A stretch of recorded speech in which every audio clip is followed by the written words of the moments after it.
Shalom, amigo, ¿qué tal? Shalom, amigos, ¿qué tal? Bienvenidos una vez más al Camino de Dios. Les habla el Morelloso, el director Les Jaim. Y para mí es un gusto estar con ustedes nuevamente, luego de 2 domingos fuera del programa por compromisos familiares que tenía que asistir. Y anhelando estar aquí con ustedes, para mí es un gran honor poder conectarme a WPAB y poder, a través de esta plataforma radial, llegar a la audiencia de Puerto Rico y un programa que se graba y se coloca en un podcast que poseemos, que usted puede buscarlo si desea escuchar las grabaciones anteriores en las plataformas de Apple, de iTunes y en Spotify. Usted puede encontrarnos a nosotros allí como El Camino del Nazareno o Esjaim. Allí va a encontrar todos los audios de nuestras participaciones. Y si le gusta la plataforma iVoox, puede entrar a iVoox y puede encontrar otros podcasts de nuestro ministerio bajo el nombre de Etz Haim, el árbol de la vida. Así que, además de estar aquí en PAB y difundirse esta información y esta sabiduría bíblica a través de estas plataformas, se graba y se perpetúa para futuras generaciones que nos van a escuchar. Hoy nos encontramos en el día 30 del mes de octubre del año 2022, que equivale al día 5 del mes de Heshvan, de acuerdo al calendario de Hillel. Y con ello, el anuncio de que ha comenzado un nuevo ciclo de estudio de la Torá. Nuestro ministerio cree firmemente en la importancia de estudiar toda la escritura. El enfoque que se le da solamente al Nuevo Testamento sin tomar en consideración de dónde sus autores toman sus ideas o manifiestan las cosas que hablan con respecto al Mesías y su con respecto al Señor Yeshua y su mesianidad, eh, nos lleva a nosotros a ver que hay una necesidad grandísima de regresar a las fuentes antiguas e intentar entender el libro desde el punto de vista de sus autores. Pablo de Tarso dice en sus cartas que al pueblo de Israel le pertenecen los pactos, las promesas, el Mesías, la promulgación de la ley. Interesante, ¿no? Al pueblo de Israel le corresponde o le pertenece la responsabilidad de promulgar, de dar a conocer la Torá de Dios. ¿Y por qué esto es importante saberlo?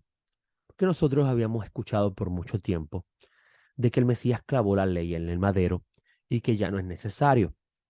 Y obviamente esos son versículos aislados que se toman fuera de su contexto sin entender de qué se está hablando ahí y por qué se está hablando de la forma que se habla. Eh, Cuando vas a encontrar otros textos de Pablo de Tarso, vas a ver que la ley es buena, santa, justa. No son los oidores de la ley los que serán justificados, sino los hacedores de la ley. Vas a encontrar a Pablo de Tarso decirle a Timoteo que toda la escritura es inspirada por Dios y es útil para enseñar, para refutar, para corregir, para instruir en la justicia, para que el ser humano de Dios esté completo y esté firme en toda buena obra. Y estoy obviamente parafraseando, y usted puede buscar el texto luego con calma. O sea, hay vasta evidencia que nos muestra la importancia de estudiar la Sagrada Escritura en su totalidad. Y nosotros en nuestro ministerio nos enfocamos en eso, perdón, y entendemos que es necesario hacerlo, porque estamos viviendo en los tiempos donde las pisadas del Mesías son cada vez más fuertes y es necesario conocer la verdad y aprender y a través de ella entender lo que es la verdadera libertad. Como ustedes saben, nuestro ministerio pues estudia semanalmente la porción de la Torá y comenzamos un nuevo ciclo. Este nuevo ciclo comienza con la porción titulada Bereshit. Bereshit comienza en el libro de Génesis.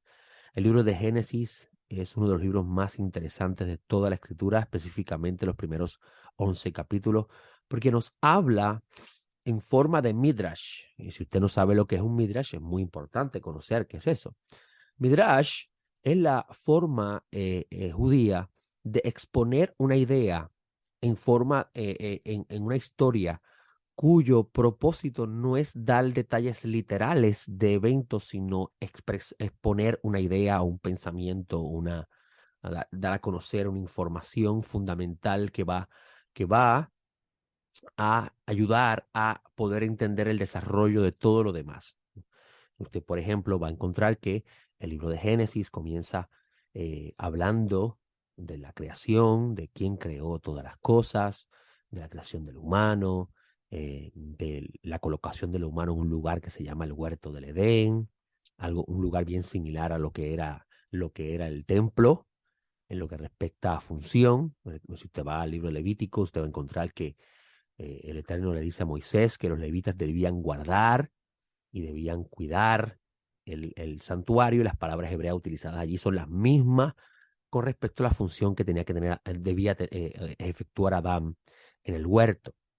Vas a encontrar que en el libro de Génesis se habla de cómo el humano cayó en el estado que se encuentra.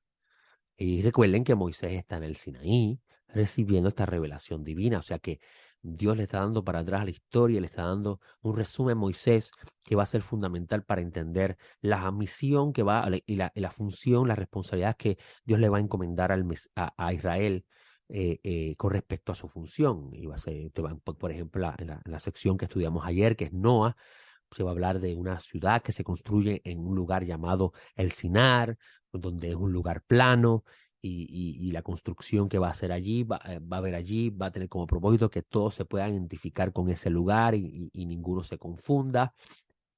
Y vamos a ver que si estás mirando el libro de la perspectiva de Moisés en el monte Sinaí recibiendo esta revelación, pues va a hacer total sentido entender eso, porque vas a ver que Dios le va a revelar a Moisés o le va a decir a Moisés que él va a escoger un lugar donde poner su nombre y allí le van a ir a buscar.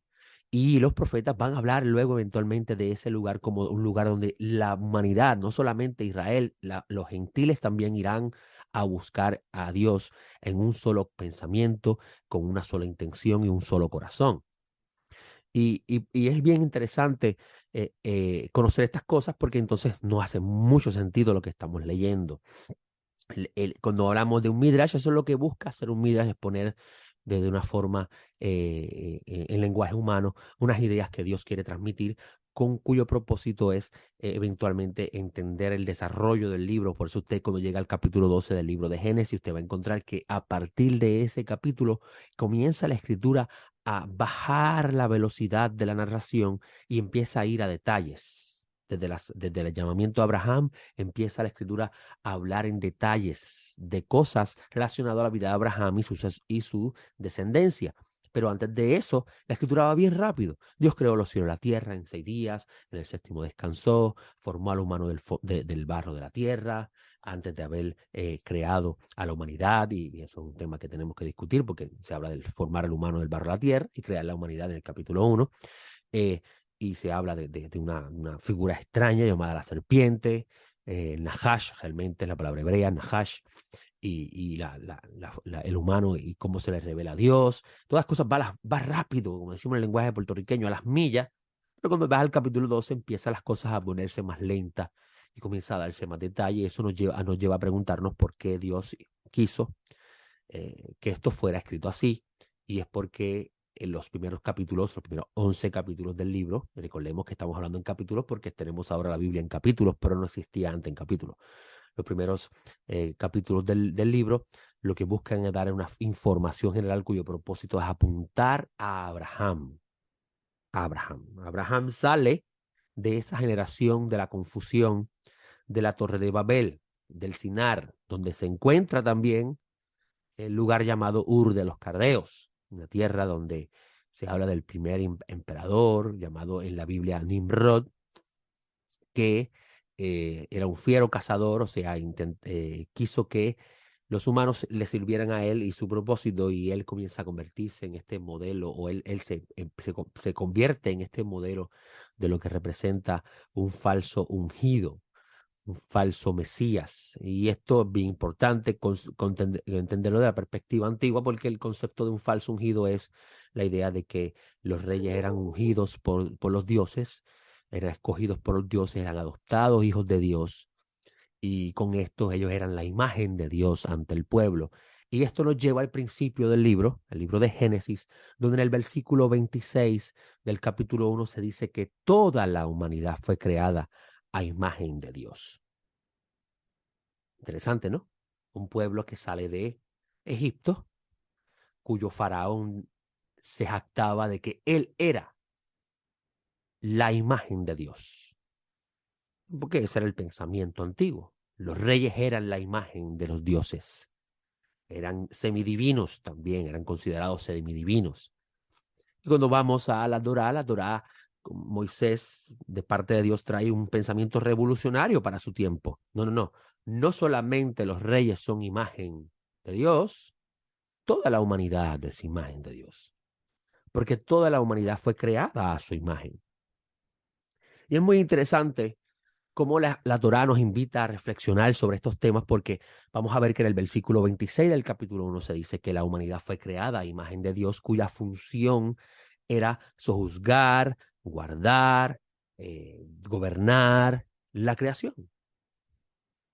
Y el libro, que va muy rápido en su narración, en los primeros capítulos, nos dice que el humano, por causa de su rebelión hacia Dios, se relató el capítulo 3, perdió ese dominio sobre la creación.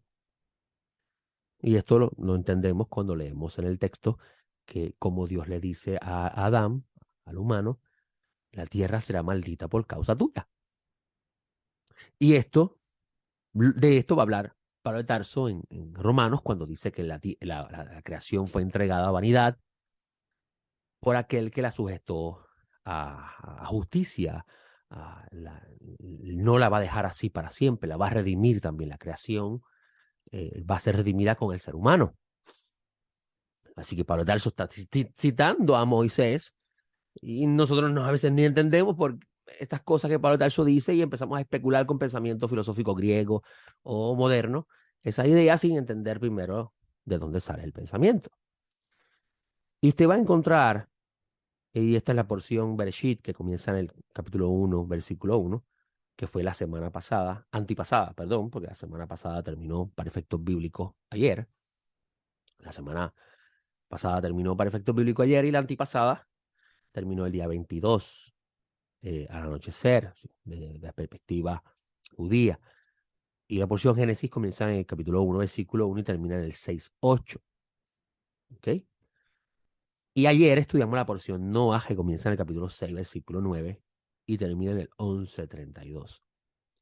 Y en esta porción me llama muchísimo la atención, bueno, de todos los temas que pude hablar ayer, y si usted quiere escuchar nuestro audio de nuestra enseñanza de ayer, que es de 2 horas y 16 minutos, yo le invito a buscar nuestro podcast que se llama Leyendo a Moisés, Viendo Yeshua, en la plataforma iVoox o en iTunes o Spotify. Aparece allí y nos puede escuchar. Y no soy de dar mucho a conocer esta información, pero creo que ya es necesario darla para que así las personas puedan ir más allá de un comentario de 30 minutos y puedan escuchar mucho más de lo que enseñamos. Y en el estudio de ayer de 2 horas y 16 minutos que dimos de la porción Noah, que comienza en el 6:9 y termina en el 11:32, hablamos muchísimas cosas desde la perspectiva del discipulado. Este año nos estamos enfocando en comenzar no hablar simplemente de la escritura de la perspectiva histórica cultural, que era necesario el año pasado discutirla para que podamos entender el pensamiento antiguo. Ahora estamos dándole un enfoque cuyo propósito es escoger a los discípulos del Señor Yeshua y educarlos, no en el conocimiento básico de la Sagrada Escritura, sino entender cómo las Escrituras son útiles para enseñarnos el camino correcto, enseñarnos qué es el ser humano, cuáles son las luchas del ser humano, cuál es el deseo de Dios con el ser humano. Eso que llamamos discipulado, que se ha convertido en los tiempos modernos adoctrinar a los miembros de una congregación en el pensamiento de esa congregación y no en lo que enseña la Escritura, no en lo que el pueblo que fue llamado a ser luz al mundo se le entregó. Porque si usted no lo sabía, cuando Jesús dijo en Mateo capítulo 5, versículo 14, si no me equivoco, ustedes son la luz del mundo, todos los que estaban allí presentes eran miembros del pueblo de Israel, eran judíos. Y eso hay que entenderlo. Por eso es que el año pasado fue un año muy importante en nuestro estudio, porque estábamos exponiendo la escritura de su contexto. Y Yeshua le estaba hablando a una audiencia. ¿Quién era esa audiencia? Cuando él les dijo, ustedes son la luz del mundo, cuando él les dijo, ustedes son la sal de la tierra. ¿A quién le está diciendo eso? Tenemos que preguntarnos eso. Porque eso es, a partir de ese fundamento, lo que se llama contexto, es que se construye realmente una buena interpretación de la escritura. Y como le dije, ayer estábamos, ¿verdad? No me quiero desviar por el razón del tiempo, ayer estábamos hablando de la porción Noaj, y estábamos hablando de, porque tuvimos que regresar a la porción Bereshit, en el capítulo 6, versículo 4, cuando habla de cómo la maldad de los seres humanos aumentó grandemente en un periodo del tiempo de la humanidad. Y dice la escritura que toda la inclinación de los pensamientos del corazón era solo hacia el mal. Interesante, ¿no? Y aquí es donde va la riqueza a entender un poco el hebreo, porque entonces usted puede ver si esa palabra realmente está en el texto hebreo o si es una interpretación del traductor. El texto dice, Kol Yetzer, toda intención o toda inclinación, porque Yetzer se traduce como inclinación o intención, es lo mismo. Toda intención, Kol, la palabra Kol en hebreo es todo o toda, dependiendo el, ¿verdad? Yo no soy muy bueno en español, en las reglas gramáticas de español. Toda intención de los pensamientos del corazón. Tenemos que entender que para el israelita antiguo el corazón es el que piensa. ¿Okay? Eso es importante saberlo. No es, ya sabemos que el corazón no es el que piensa, pero siempre la idea se preserva. En el ser humano nace un pensamiento, sea del corazón, sea de la mente, nace un pensamiento. Y ese pensamiento tiene una intención. Esa intención es hacia una inclinación. Y esa inclinación busca un propósito, busca alcanzar algo. La escritura dice que toda la inclinación de los seres humanos en ese entonces era siempre hacia el mal. Y dice la escritura que el humano es carne, que el humano es carne. Le voy a buscar el texto más arriba, creo que está más abajo. A ver, no, ok, dice, no contenderá, y este es el versículo 2, a ver si es correcto, en el 3, perdón, no contenderá, no habrá un conflicto, no lucharé más, mi espíritu con el humano. Y la palabra olama ahí es para siempre, con el humano, porque ciertamente él es carne. Y nosotros debemos reflexionar esas palabras, pero es un momento. En el capítulo 1, versículo 26, la escritura dice que Dios dijo, hagamos al humano a nuestra imagen y semejanza. Y dice la escritura que Dios, singular, o sea, Dios estaba hablando con alguien, y algunos dicen que es la Trinidad, y obviamente es una interpretación posterior, porque usted no va a encontrar en ningún lugar en los escritos nazarenos que ellos eran trinitaristas en su pensamiento. Pablo de Tarso dice, hay un solo Dios, el Padre, y un solo Señor, Yeshua el Mesías. El Mesías mismo dice, hay un solo Dios, el Padre, y yo soy el enviado. Así que a alguien Dios le está diciendo que hagamos. Los rabinos comentan que esto es a los ángeles, porque Dios creó a los ángeles el primer día. Podría ser. Podría ser que Dios le está diciendo al Mesías también esto, porque el Mesías es de antes de la creación. Pero obviamente, aquí no está hablando la Trinidad, porque no es un pensamiento bíblico. Es un pensamiento que nace muchos años después y tiene que ir a la historia para buscarlo. Y respetamos los que piensan así, pero tenemos que obedecer, tenemos que respetar lo que dice la Escritura, no podemos inventar lo que la Escritura no dice. Lo interesante es que la escritura en singular dice, y Dios creó al humano. O sea, que Dios dijo en plural, Dios le dijo a alguien, hagamos, pero la escritura dice que Él lo hizo. O sea, que los demás no lo hicieron, no participaron en eso. Es la importancia de analizar lo que está hablando, ¿verdad? Pero es interesante, que obviamente no es el tema que queremos hablar, pero es interesante ver que en el versículo 26 Dios dice que el humano, el versículo 27, mejor dicho, dice, creó Elohim, creó Dios al humano a su imagen, a imagen de Elohim lo creó, varón y hembra los creó. O sea, la mujer también es imagen de Dios. Interesante, ¿no? Y esto ha llevado a los que tienen la mente reprobada a decir que Dios es mujer también y que Dios es femenino. Y ahí es donde vamos a el gran error, cómo el error se difunde por no ir al pueblo que fue llamado a ser luz a preguntarle qué quiere decir eso. Y es que lo que busca el texto decir es que el ser humano fue creado con una serie de atributos que expresan, proyectan la naturaleza revelada de Dios. Así es que lo entiende el judío. Así es que lo entendían los nazarenos. Importante saber esto, amigo. La mujer y el hombre proyectan una serie de atributos que, obviamente, al tener un cuerpo físico, proyectan en el plano físico lo invisible, el carácter, los atributos y la grandeza de Dios.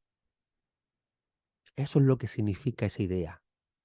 Y es importante saberlo porque Moisés, que es el autor del documento, luego nos está diciendo que el humano es carne.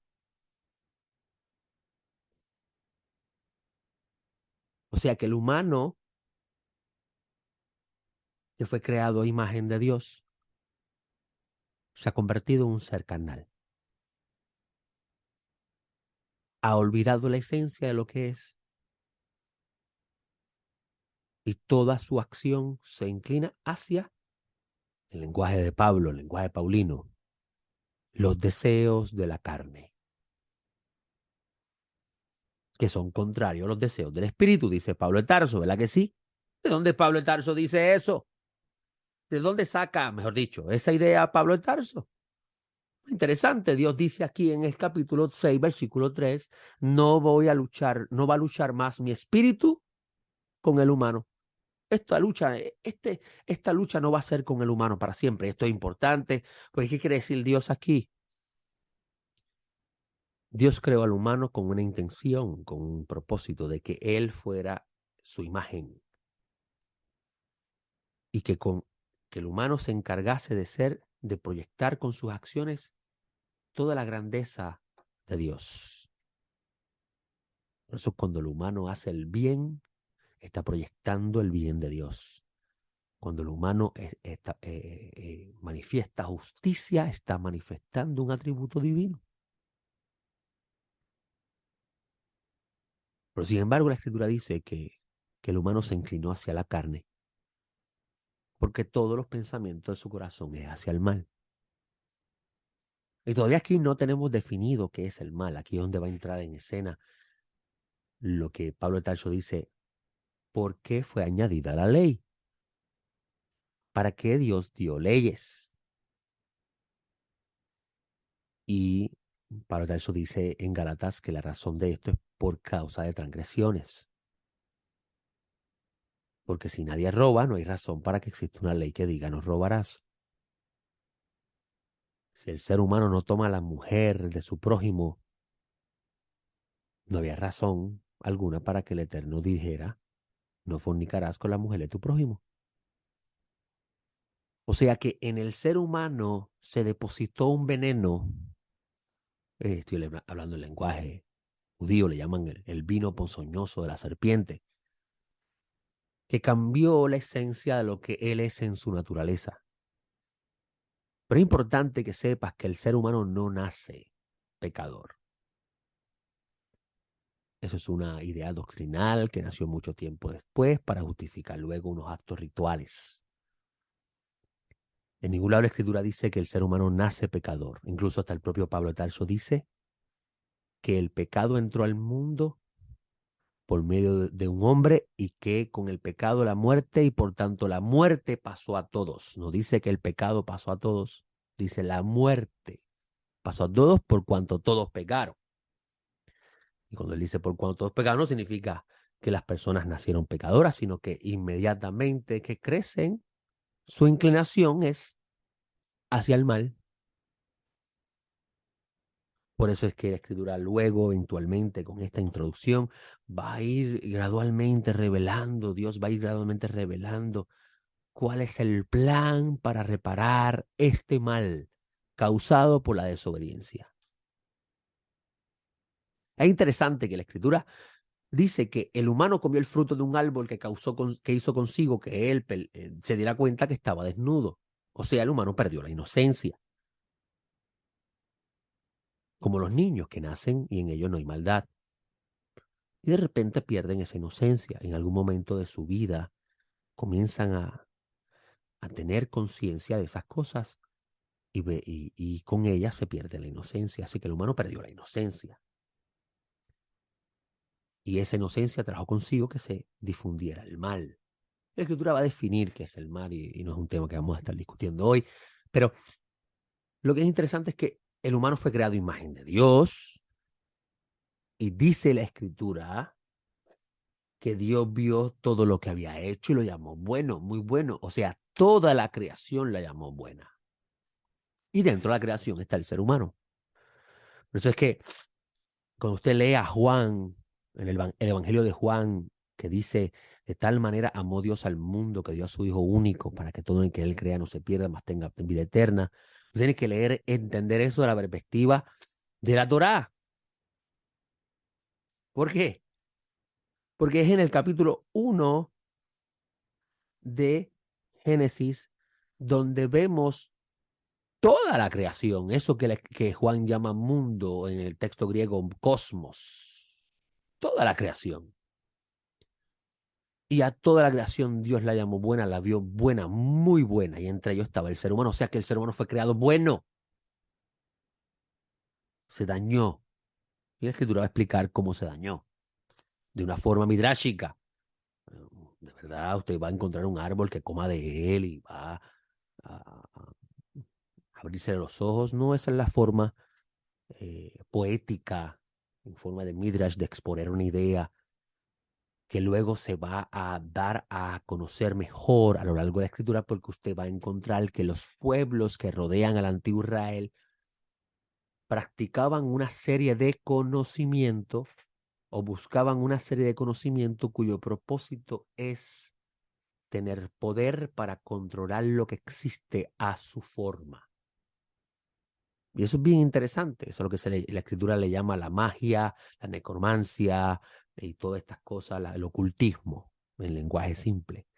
Que en la escritura vas a ver que en el relato del árbol del conocimiento del bien y el mal, cuando el humano come de ese fruto, hay un cambio en él, pero antes de comer ese fruto, el Nahash, que va a servir de agente para probar la fidelidad del humano, le va a decir, lo que pasa es que Dios sabe que el día que tú comas de esto vas a ser igual que Él, conocedor del bien y del mal. Vas a tener una serie de independencia, de criterio. Interesante, ¿no? Y en esta porción no vamos a ver que el Eterno que creó al humano a su imagen dice, Él es carne, hay que borrarlo, hay que exterminar, pero encontró a un ser humano que no era así, llamado Noah. ¿Cuántos de ustedes han escuchado en predicaciones decir, cree en el Señor Jesucristo y serás salvo tú y tu casa? Estoy seguro que usted lo ha escuchado muchas veces, ¿verdad que sí? Porque sale del libro de los Hechos. Es interesante ver en esta porción de Noah cómo dice que Noah era un hombre justo porque caminaba con Dios. Y como Dios vio a Noah y Noah halló gracia ante los ojos del Eterno, Dios salvó a Noah y salvó a su familia. porque de quien se habla como un hombre justo y perfecto era de Noé. Y por causa de él, su familia fue salvada. Así que me parece que la idea, o lo que Pablo Tarso está diciendo en el libro Los Hechos, tiene su origen en la Escritura, ¿no? Interesante, ¿no? Así que en los segundos que me queda del programa, en esta porción no vamos a ver que Dios va a intervenir para erradicar este mal. Y usted va a decir, ¿por qué Dios va a intervenir para acabar con el ser humano? Porque esta no es la intención de la creación. Y yo lo voy a llevar al tiempo presente. El mundo en el que vivimos, amigos, no fue creado para esto. La creación no fue creada para nosotros vivir en la forma que estamos viviendo. Conflictos, contiendas, luchas de poder, mentiras, engaños, robo, falsedad, injusticia, inmoralidad, hasta más no poder. Todas esas cosas también sucedieron en los tiempos del diluvio. Incluso si lee la literatura rabínica dice que hasta los gobiernos de ese tiempo se corrompieron. El mundo no fue creado para esto. Así que no nos debemos sorprender porque se habla de que Dios volverá a intervenir para acabar el mal. Porque el mundo fue creado para los justos, para los que hacen el bien, como Noah, que después del diluvio volvió a empezar de nuevo en la misma creación. No tengo más tiempo. Le doy gracias al bendito por este espacio y espero estar la semana próxima nuevamente. De mi parte, le deseo que el santo bendito sea, les conceda una excelente semana. Les hablo el More Joseph. Nos vemos la próxima. Shalom.